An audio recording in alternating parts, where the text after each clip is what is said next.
Welcome to English Listening Practice.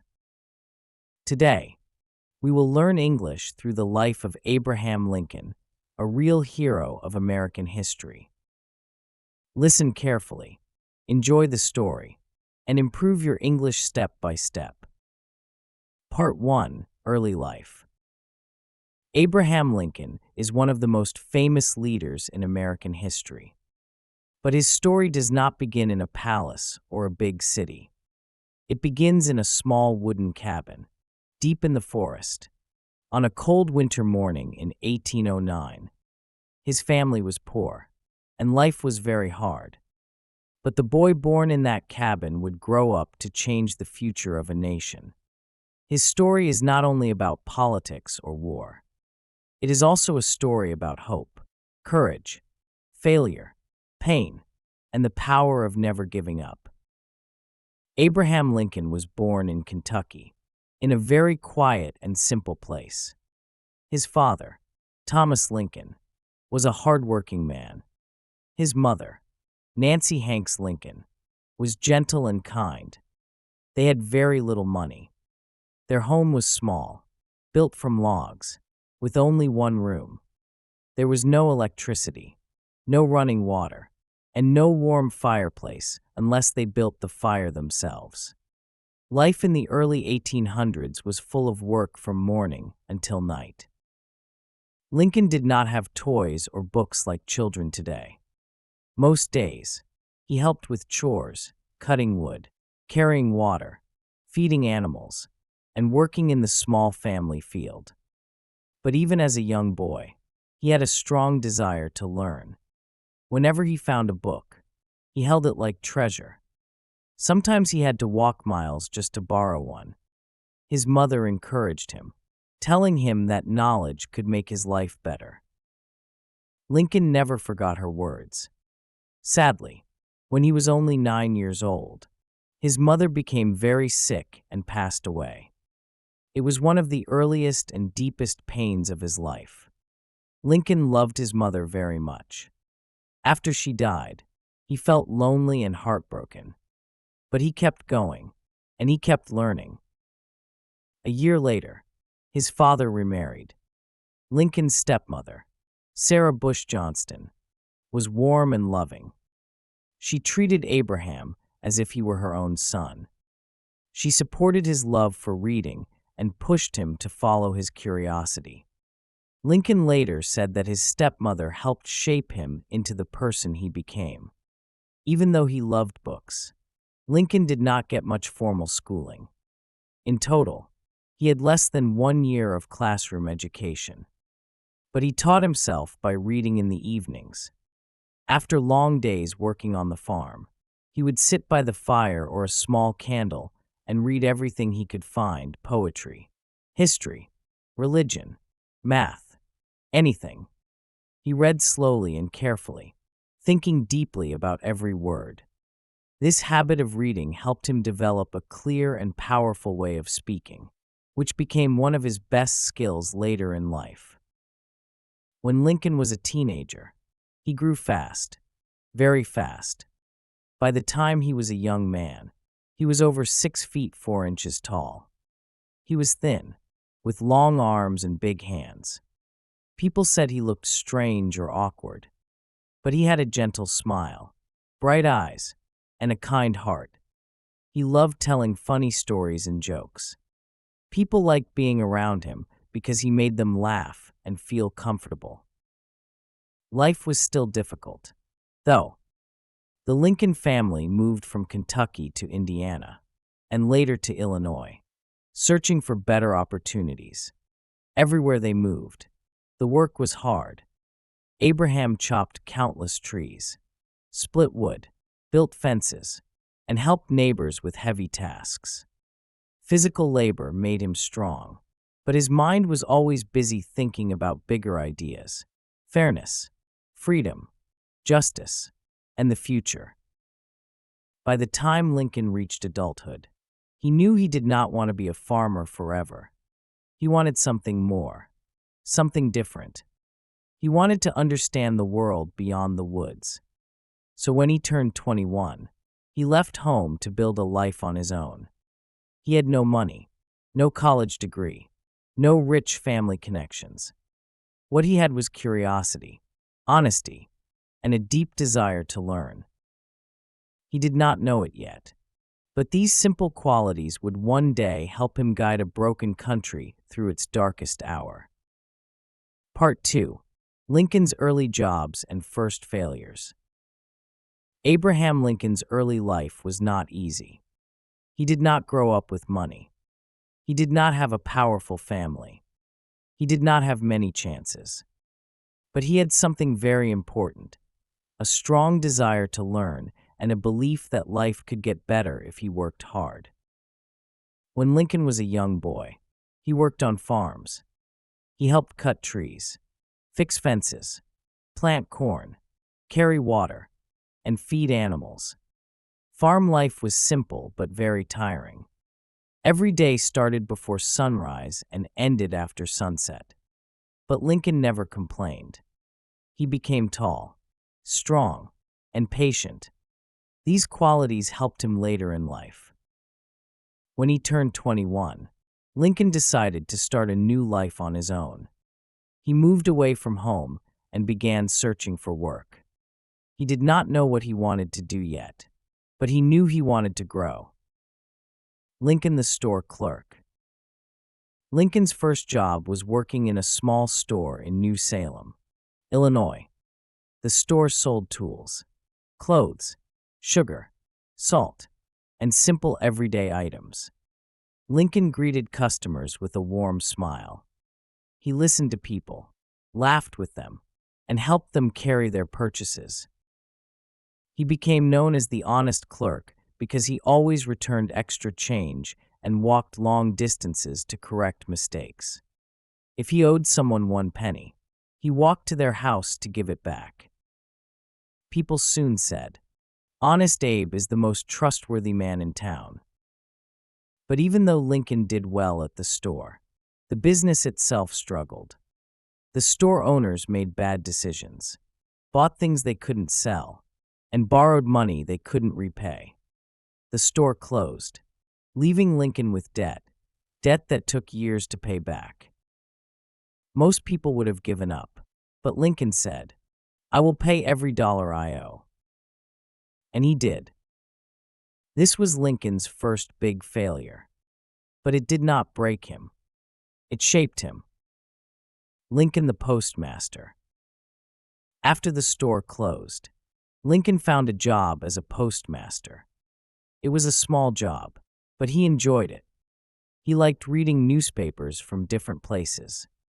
He liked talking with people when they came to collect mail. Sometimes he delivered letters himself. Other times he read the news to people who could not read. He was not paid much, but he learned something important: communication matters, and people trusted him. Lincoln the surveyor. Next, Lincoln became a surveyor. A surveyor measures land and marks property lines. It was difficult work, and Lincoln knew nothing about it at first. But he studied the textbooks and taught himself the math. His tools were simple: a compass, a chain, wooden stakes, and a notebook. People were amazed that a man with almost no formal education could learn surveying so quickly. But Lincoln believed in learning. He believed that a book could be a doorway. Another failure, the Black Hawk War. In 1832, a conflict called the Black Hawk War began. Lincoln joined the militia and was chosen as a captain. He had never led men before, but the men voted for him because he was honest, fair, and friendly. However, Lincoln never fought in any battles. In fact, the only time he saw fighting was when he protected an old Native American man from angry soldiers. Lincoln said, "This man is not our enemy. We will not harm him." Even though he did not fight, Lincoln later said being captain was one of his proudest early achievements. After the war, Lincoln tried to run for the Illinois legislature. It was his first political campaign. He traveled around, shook hands, made speeches, and listened to voters. But he lost. Lincoln wrote later, "My life is filled with failures, but I am not discouraged. Selling, studying, failing, learning." After losing the election, he tried to run a new store with a partner. But the partner drank too much and made bad decisions. The store failed again, and Lincoln fell deeper into debt. He called it his national debt because it was so big for him. But deep inside, Lincoln knew something. Every failure was a lesson. Every mistake was a step forward. He kept reading. He kept studying. He borrowed books from neighbors and read late into the night. He read Shakespeare, history, math, and law books. While other men slept, Lincoln learned. People in town sometimes joked, "Look, there goes Abe with another book." But later they learned. This quiet young man was preparing for greatness. Little by little, Lincoln's failures became the foundation of his future success. Part 3: Love, Loss, and Marriage. Abraham Lincoln's early life was filled with hard work and many failures. But in his 20s, he began to experience something new in his life: friendship, love, and deep emotional struggle. These experiences shaped him just as much as his political career later did.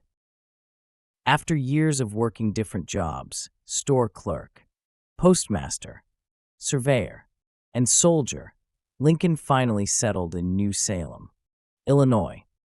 New Salem was a small village on a hill with just a few stores, a mill, a blacksmith shop, and a handful of wooden homes. But for Lincoln, the village was full of new ideas and new people. It was the first place where he felt he truly belonged. Meeting in Rutledge. In New Salem, Lincoln met a young woman named in Rutledge, and was kind, gentle, and intelligent. She had bright eyes and a warm smile. Many people liked her because she made others feel comfortable. When Lincoln first met her, he felt shy, but spoke to him with respect and interest. She admired his honesty, his curiosity, and his polite manner. Lincoln often visited the tavern where and worked. Sometimes he went there to read newspapers. Other times he simply wanted to see her. They talked about books, stories, and the world outside their small village, and encouraged Lincoln to continue learning. And Lincoln admired her kindness and wisdom. Over time, their friendship grew into love, slowly and quietly. Lincoln felt that with Anne, he could build a peaceful and happy life. She believed in him when he did not believe in himself. For the first time, Lincoln imagined having a home, a family, and a future filled with warmth. A deep and unexpected loss. But life is often unpredictable and painful. In the summer of 1835, Anne became very sick. At first, people thought it was a simple fever, but her condition grew worse quickly. New Salem had no hospitals and no modern medicine. Friends tried to help her, but nothing worked, and passed away at only 22 years old. Lincoln was devastated. Her death broke something inside him. He walked alone near the river, staring at the water for hours. Friends said he looked lost, like a man whose heart had been taken away. For weeks, he barely spoke or ate. People in New Salem worried he would never recover. This deep sadness became one of the most painful experiences of his life. Even many years later, Lincoln rarely spoke about Anne, but when he did, his voice became quiet and gentle. Some people believe that this loss made him more sensitive to the suffering of others. It deepened his empathy and shaped the compassionate leader he later became. Slow healing and moving forward. Time passed, and slowly, Lincoln began to heal. He returned to reading, studying, and working. He helped neighbors cut wood and repair fences. He listened to their problems and made them laugh with his stories. But a quiet sadness remained in him, like a shadow that never fully disappeared. His friends supported him, and New Salem continued to be a place where he grew as a person. During this time, Lincoln also became more serious about studying law. He borrowed books from a local lawyer and read them carefully, page by page. The more he studied, the more he realized that understanding the law gave him a new purpose and direction. Meeting Mary Todd. Years later, after he moved to Springfield, Illinois, Lincoln met Mary Todd, a smart and strong-willed woman from a well-known family in Kentucky. Mary was very different from Anne. She was confident, educated, and outspoken. She read poetry, studied politics, and had strong opinions about almost everything. Some people found her difficult, but Lincoln admired her intelligence and energy. Mary saw something special in Lincoln, too. She believed he had the potential to become a great man, maybe even the president one day. She admired his honesty, his simple nature, and his ability to speak in a way that touched the hearts of ordinary people. Their relationship was not always smooth. Lincoln was quiet and slow to make decisions. Mary was direct and emotional. They sometimes argued and misunderstood each other. At one point, Lincoln became so unsure that he broke off their engagement. But after months of thinking, he realized he did love her, and they reunited. Marriage and family. Abraham Lincoln and Mary Todd married on November 4th, 1842. Their marriage was warm but also challenging at times. Mary was passionate and emotional, and Lincoln was calm and often quiet. But they loved each other deeply, even when life became difficult. They had 4 sons: Robert, Edward, Willie, and Tad. Sadly, only Robert lived to adulthood. The deaths of their sons brought more sadness to the Lincoln family, especially to Mary, who struggled deeply with grief. But Lincoln tried his best to be a loving father. He played with his children on the floor, lifted them onto his tall shoulders, and made them laugh with stories and animal voices. He cared for them so much that he often let them interrupt important meetings. His children were one of the few things that brought him pure joy. Growing strength through love and pain. Lincoln's romantic life and family life were full of both love and tragedy. But these experiences shaped him into a man of deep feeling. They taught him how fragile life can be, how important kindness is, and how pain can make a person more understanding and patient. These qualities became essential when he later faced the enormous challenges of leading a nation during its darkest times. Without these early experiences of loss and love, Lincoln might not have become the compassionate leader history remembers today. Part 4. Becoming a lawyer. After years of working many different jobs, store clerk, postmaster, surveyor, soldier, Abraham Lincoln finally found something that gave his life direction: the law. It did not happen suddenly. It happened slowly, step by step, as he discovered that he enjoyed solving problems, helping people, and understanding how society worked. Discovering the world of law. In New Salem, Lincoln often visited the home of a local man who owned a small number of law books. Lincoln had never seen so many important books in one place. One day, the man offered to lend him a book, and Lincoln accepted with excitement. The book was difficult to read. It used long sentences and complicated ideas. But Lincoln did not give up. He read every page carefully. When he did not understand something, he read it again. When he still did not understand it, he walked to town to ask someone for help. Sometimes he even wrote down parts of the book so he could study them later.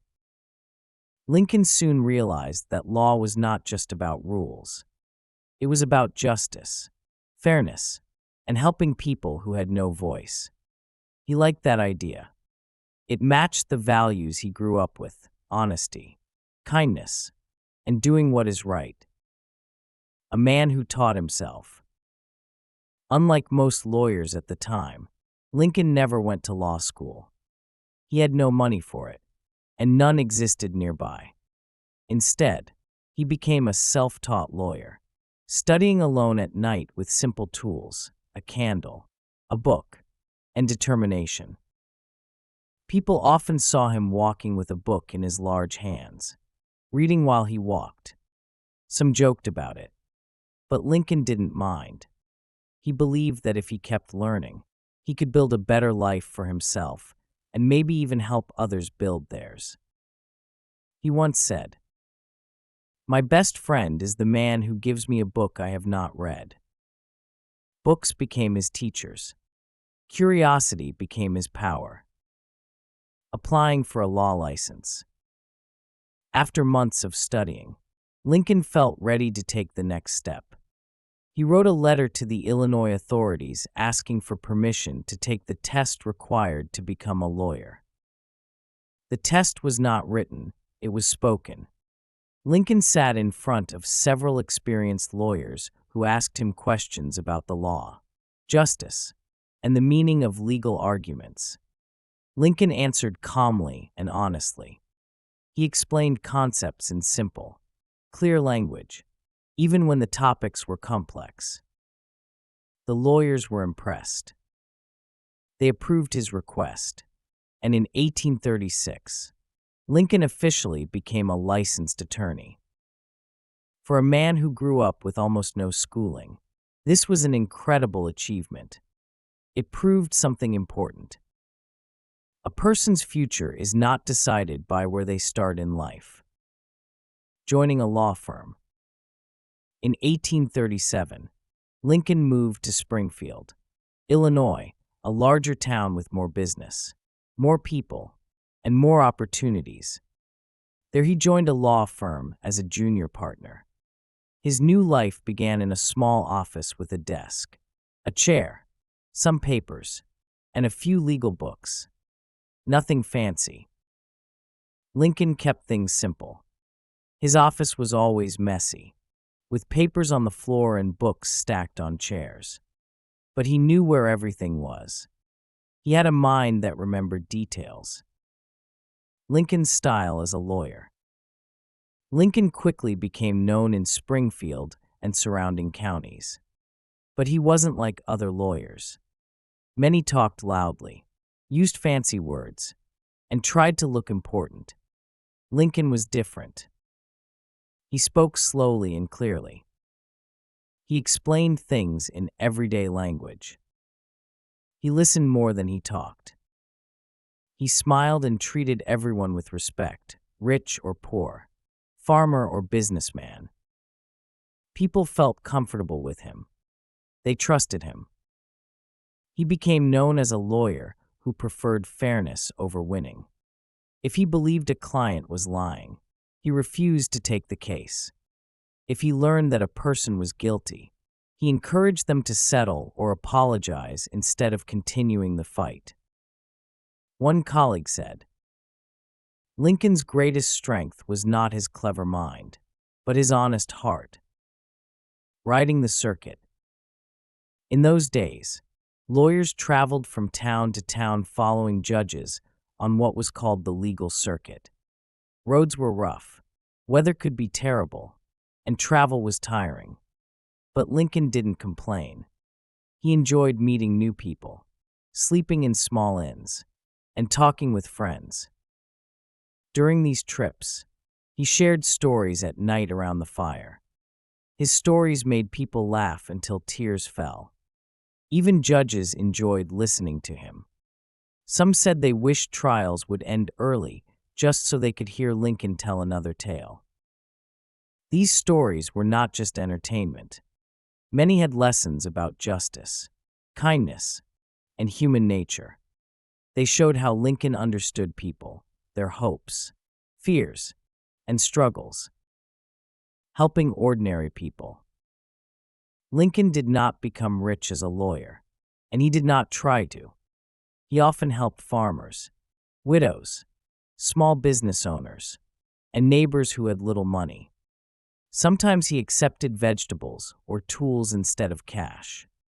Sometimes he took no payment at all.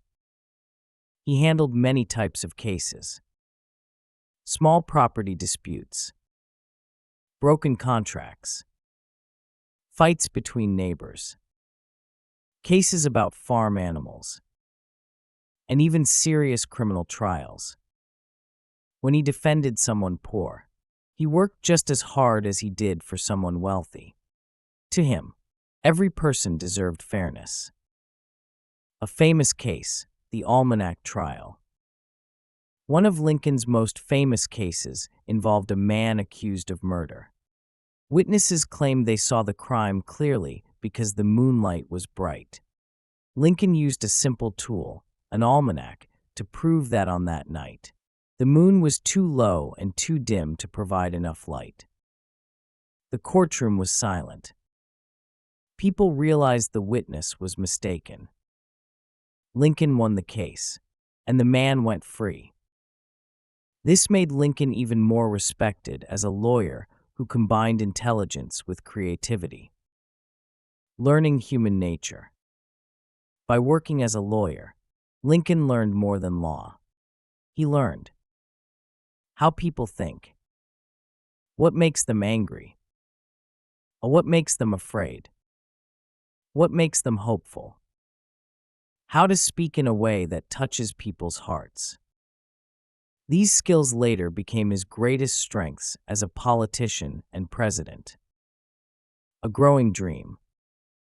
As the years passed, Lincoln became more successful. He had friends, a family, and a respected position in society. But something inside him kept growing, a belief that he could help not just individuals, but entire communities.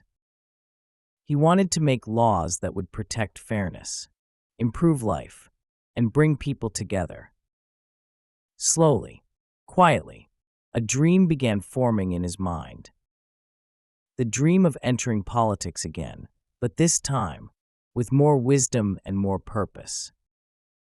Part 5. Entering politics. By the early 1840s, Abraham Lincoln was a well-known lawyer in Illinois. He was respected for his honesty, his clear thinking, and the calm way he handled arguments. But deep inside, Lincoln felt something more, something that pushed him beyond the courtroom. He felt a quiet but powerful desire to help shape the future of his country. This desire did not appear suddenly.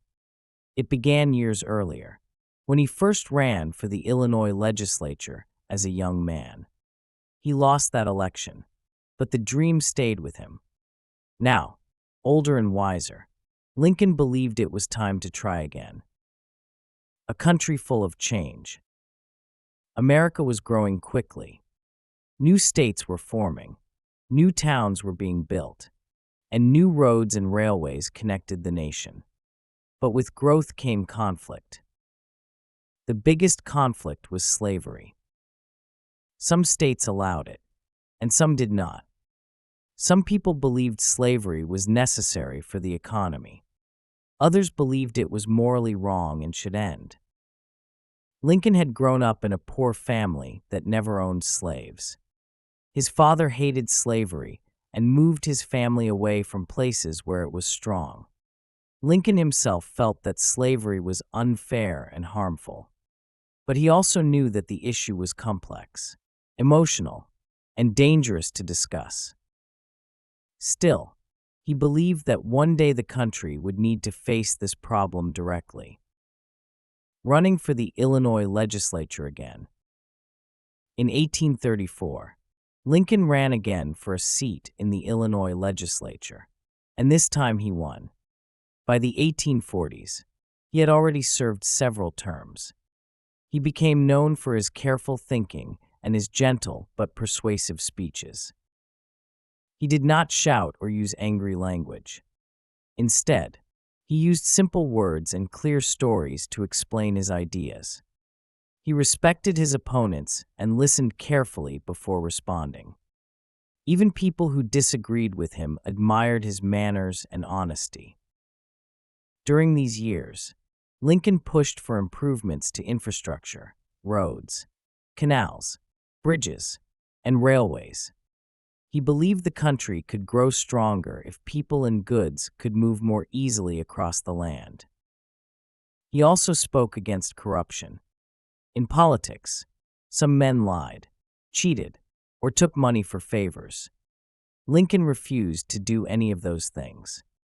He said, "If ever I need to win by cheating, then I do not deserve to win." His reputation for honesty followed him everywhere. The move to Springfield and a new life. When the state capital moved to Springfield, Lincoln moved too.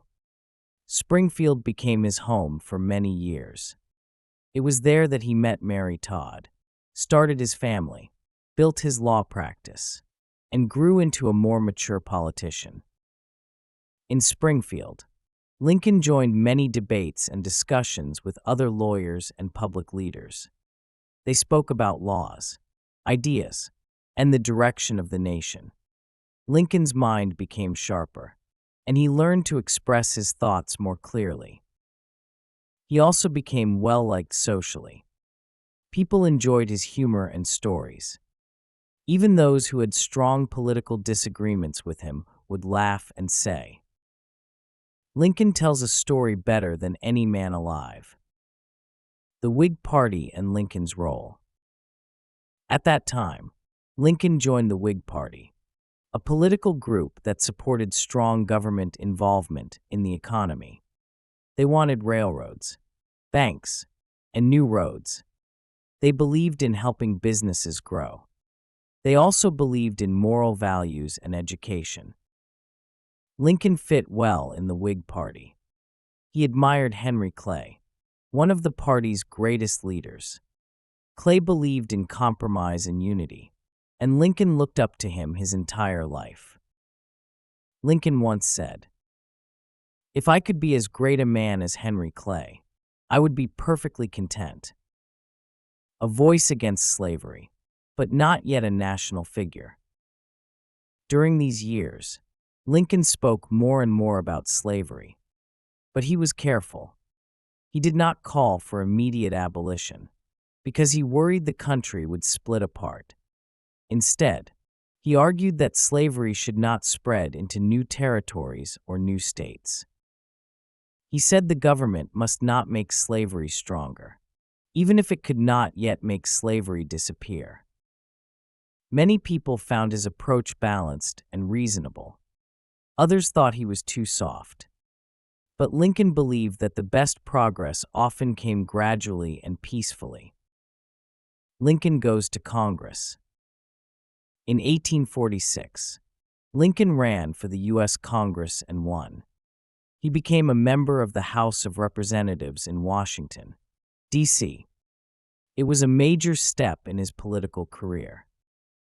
In Congress, Lincoln spoke about several important issues.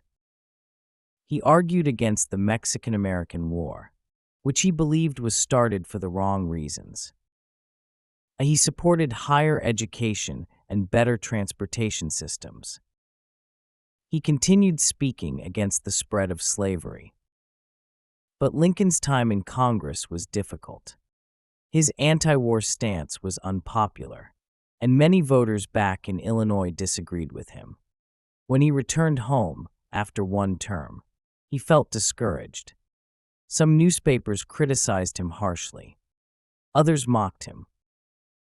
For a time, Lincoln wondered if he should leave politics forever, returning to law and quiet reflection.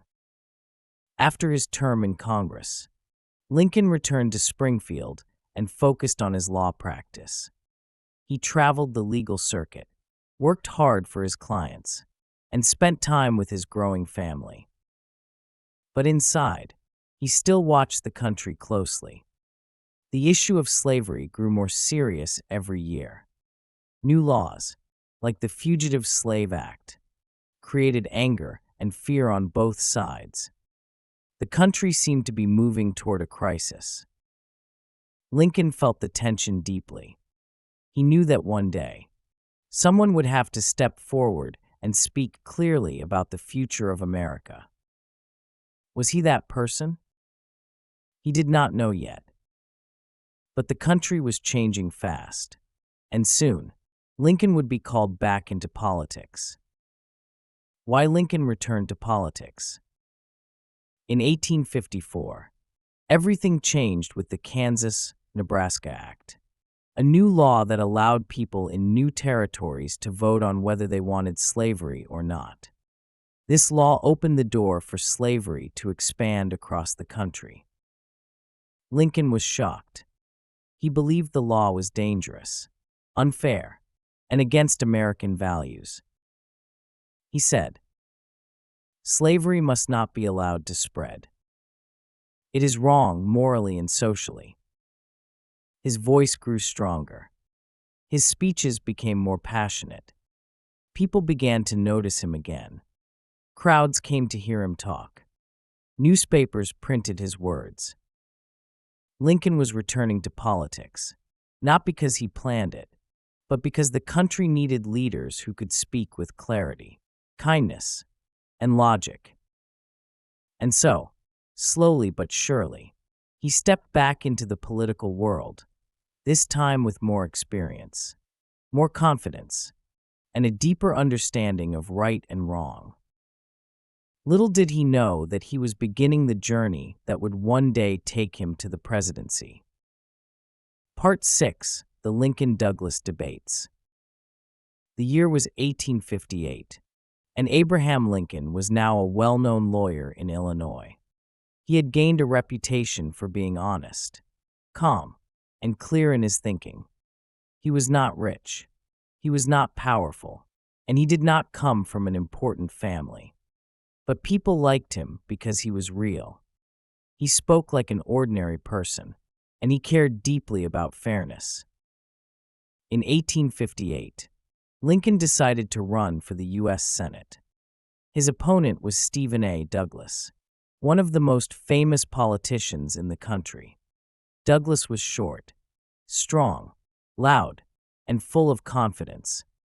Lincoln was tall, thin, quiet, and thoughtful. The two men were complete opposites, and everyone knew that their campaign would be dramatic. Douglas did not take Lincoln seriously at first, but people were beginning to listen to Lincoln's ideas, especially about slavery. Lincoln believed slavery was wrong, and that America could not continue half slave and half free. Douglas believed each state should decide for itself. He often said, "Let the people choose." The newspapers became excited. Reporters wrote that the election would be a great battle between two powerful minds. People traveled miles to watch them speak. Soon, both sides agreed to hold a series of 7 debates in different towns across Illinois. The first debate. The first debate took place in the town of Ottawa. Thousands of people came. Some stood in trees. Some stood on roofs. Many brought food and blankets because they planned to stay all day. When Lincoln walked onto the stage, the crowd cheered loudly. When Douglas appeared, the cheering only grew louder. Douglas spoke first. He pointed at Lincoln and said loudly, "This man wants to end slavery everywhere. He wants to force his ideas on the entire country." Lincoln stood calmly. When it was his turn, he began with simple words that everyone understood.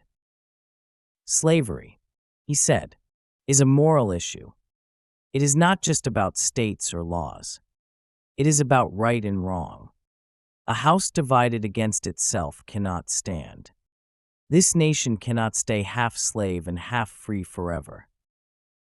People felt his words sink into their hearts. He did not shout. He did not insult. He simply spoke the truth as he saw it. The second and third debates. As the debates continued, the crowds grew even larger. Some towns had never seen so many people. Farmers, shopkeepers, teachers, and travelers all came to listen. Some brought signs that said Douglas forever. Others carried posters that read Lincoln for liberty. Douglas attacked hard. He tried to make Lincoln look dangerous. He claimed Lincoln wanted war between the North and South. He said Lincoln wanted black and white people to be completely equal, which many people at the time feared. Lincoln answered calmly, "I have never said that all people must live the same way or be the same. But I do say that all people have the right to be free. That is the promise of America." His message was simple but powerful. He repeated it again and again: freedom for all, justice for all. The middle debates: heat, dust, and passion. By the fourth and fifth debates, the events had become almost like festivals. Families brought picnic baskets. Children climbed fences to see better. Street vendors sold lemonade, sandwiches, and badges with Lincoln's or Douglas's face. But the debates were serious. The weather was often hot and dusty. Sometimes the wind blew hard. But neither Lincoln nor Douglas stopped. They spoke for hours. They argued about the Constitution. They argued about the future of the country. They argued about whether slavery should grow or stop. Lincoln used stories and jokes to explain his ideas. He wanted people to feel comfortable. Douglas used powerful language and strong emotion. He wanted people to feel excited. The contrast made the debates even more unforgettable. One newspaper wrote, "It is like watching fire argue with water." The final debates and the end of the race. By the sixth and seventh debates, Lincoln had become a national figure. Newspapers in New York, Boston, and Washington began printing his speeches. People who had never seen him before now knew his name. They loved his honesty and his calm courage. Douglas, however, was still extremely strong politically. He had more money, more political allies, and a long history in government. At the final debate in Alton, Lincoln closed with a message that touched many hearts. "I do not wish to see slavery spread. I do not wish to see our country divided. I wish to see a nation that follows its best ideals, liberty and equality. We must choose what kind of future we want." When the election came, Douglas won the Senate seat. Lincoln lost. It was painful, but he accepted the result with grace. He told his supporters, "The fight is not over. The cause is too important. I will keep going." And he was right, because although Lincoln lost the election, he gained something much more important: the attention of the entire nation. People everywhere now knew Abraham Lincoln. They saw him as a man of truth and principle. They believed he was someone who could guide the country at a time of growing crisis. The Lincoln-Douglas debates did not make him a senator, but they prepared him to become president. Part 7: Becoming President. By 1860, Abraham Lincoln was well known across the United States. His debates with Stephen Douglas had made him famous. Even though he lost the Senate election, people admired him for his honesty, courage, and ability to speak simply and clearly about important issues. Lincoln's focus on fairness, morality, and the dangers of slavery spread his reputation beyond Illinois. Lincoln ran for president as the candidate of the Republican Party, a new political party formed to stop the spread of slavery. At first, many doubted he could win. He was not wealthy. He did not have the support of Southern states, and many people still considered him quiet and shy. But the nation was ready for a leader who could speak for ordinary people and guide the country through growing divisions. The election campaign was tense. Newspapers published stories about Lincoln's life, sometimes praising him and sometimes criticizing him. Opponents called him too radical or too inexperienced. But Lincoln stayed calm. He believed that honesty, patience, and clarity were more important than shouting or tricking people. Lincoln's speeches explained that slavery could not expand into new territories. He also promised to preserve the Union, the United States itself. A house divided against itself cannot stand, he repeated. People felt the truth in his words. They saw him as a man of principle who cared about the future of the country, not just his own fame. On November 6, 1860, Abraham Lincoln won the election. He became the 16th President of the United States. The news shocked many. Some celebrated in the North, where people opposed the spread of slavery. But in the South, some were angry. They feared Lincoln's election meant that slavery would soon end. States began to secede, leave the United States, and tensions rose quickly. Lincoln understood the dangers. He knew that leading the country would require more courage, wisdom, and patience than anything he had faced before. He also knew that ordinary people, not just politicians, would shape the future. He wrote letters, spoke in speeches, and listened carefully to advisors.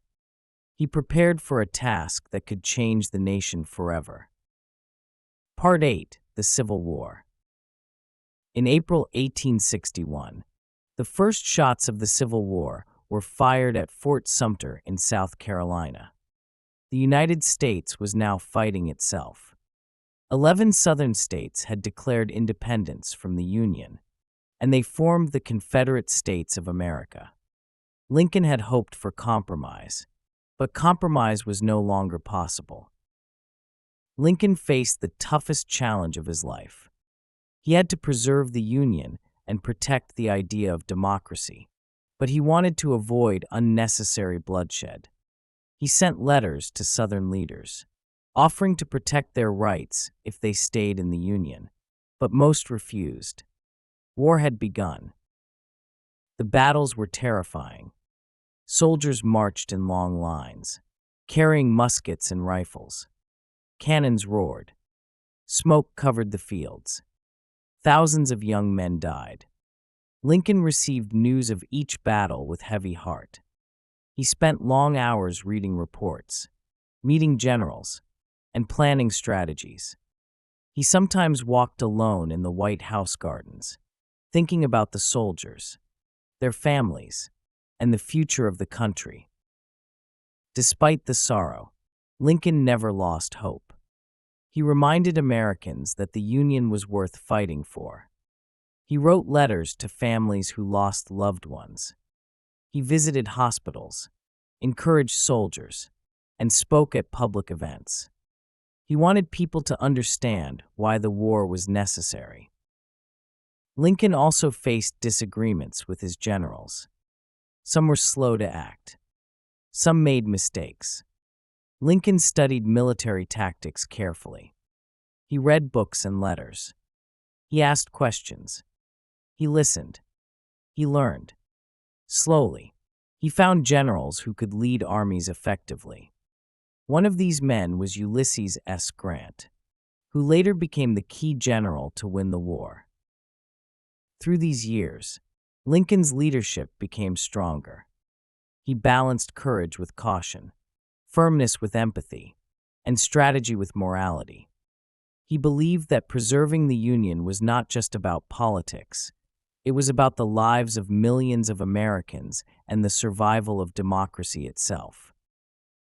Part 9. Emancipation and Gettysburg. In 1863, after 2 years of bloody war, Lincoln made one of the most important decisions of his life, the Emancipation Proclamation. This executive order declared that all enslaved people in the Confederate States were now free. It did not free all enslaved people immediately, but it was a powerful statement that slavery could not continue in a country that claimed to value freedom. Lincoln believed this action was morally right and strategically necessary. It gave the Union Army a higher purpose, to fight for freedom, not just for territory. It also discouraged other countries, like Britain and France, from supporting the Confederacy, because slavery was widely opposed internationally. Lincoln faced criticism for this bold decision. Some Northern leaders thought it was too radical. Some Southern leaders called him a tyrant. But Lincoln stayed firm. He believed in justice and the principle that all men are created equal. His words and actions inspired thousands of people, both in the North and in the enslaved communities. Later that year, Lincoln attended the dedication of a battlefield cemetery at Gettysburg, Pennsylvania. Tens of thousands of soldiers had died there. The nation mourned. Lincoln was asked to give a short speech, a few minutes only. But what he said became one of the most famous speeches in history. For 47 years ago, our fathers brought forth on this continent a new nation, conceived in liberty, and dedicated to the proposition that all men are created equal.